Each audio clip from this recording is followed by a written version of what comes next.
नमस्कार, मैं हूं अंजलि और आप देख रहे हैं जनसंसार न्यूज। आइए जानते हैं वो 10 बड़ी खबरें जो आज सुर्खियों में रही। इंदौर में क्रिकेट का उत्साह लगातार बढ़ता जा रहा है और इसी माहौल के बीच इंदौर पिंक पैंथर्स ने प्रेस कॉन्फ्रेंस में मजबूत तैयारी, युवा जोश और अनुभवी नेतृत्व के दम पर खिताब जीतने का दावा किया।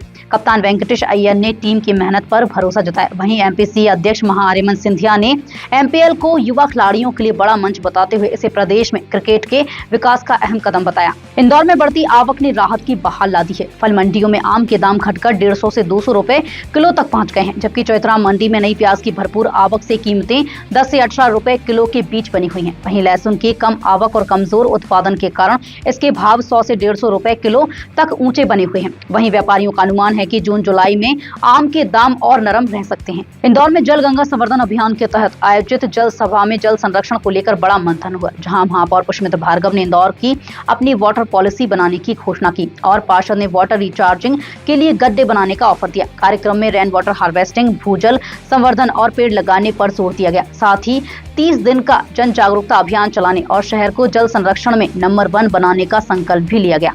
भोपाल के बरकतुल्लाह विश्वविद्यालय का नाम बदलकर वाग्देवी भोजशाला विश्वविद्यालय करने के प्रस्ताव को कार्य परिषद ने मंजूरी देकर राज्यपाल को भेज दिया है। साथ ही एकेडमिक ढांचे में भी बदलाव की सिफारिश की गई है। वहीं इस प्रस्ताव पर सियासत गर्मा गई है। कांग्रेस ने इसे स्वतंत्रता सेनानी बरकतुल्लाह खान के सम्मान से जोड़ते हुए विरोध जताया है, जबकि अंतिम फैसला कानूनी प्रक्रिया पूरी होने के बाद राज्य सरकार, राज्यपाल और विधानसभा स्तर पर लिया जाएगा। मध्य प्रदेश की राज्यसभा सीट को लेकर सियासी हलचल तेज हो गई है, जहाँ दिग्विजय सिंह के चुनाव न लड़ने के फैसले के बाद कांग्रेस में 5 दावेदारों के बीच रेस शुरू हो गई है और दिल्ली में लगातार बैठकों का दौर जारी है। सूत्रों के मुताबिक 8 जून तक नामांकन प्रक्रिया पूरी करनी है, जबकि कांग्रेस उम्मीदवार का फैसला जल्द हो सकता है और भोपाल में विधायक दल की बैठक के साथ नामांकन की तैयारी भी तेज कर दी गई है।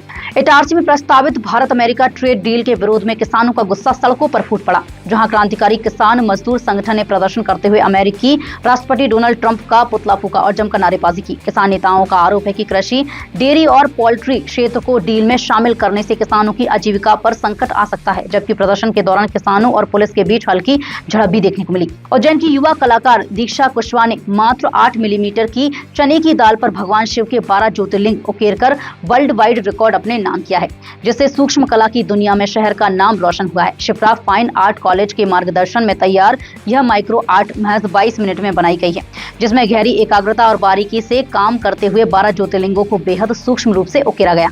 उज्जैन में महर्षि सांदीपनि आश्रम को अब 139 करोड़ रुपए की लागत से सांदीपनि लोक के रूप में विकसित किया जाएगा तथा 108 फीट ऊंची भगवान श्री कृष्ण की प्रतिमा, डिजिटल AR VR अनुभव और लाइट एंड साउंड शो जैसी आधुनिक सुविधाएं होंगी। श्री कृष्ण पाथे योजना के तहत बनने वाले इस प्रोजेक्ट को सिंहस्थ कुंभ से पहले पूरा करने की तैयारी है।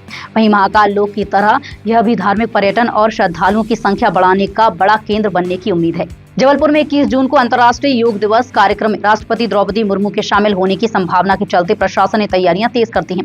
साथ ही मुख्यमंत्री डॉक्टर मोहन यादव और अन्य मंत्रियों की मौजूदगी भी प्रस्तावित है।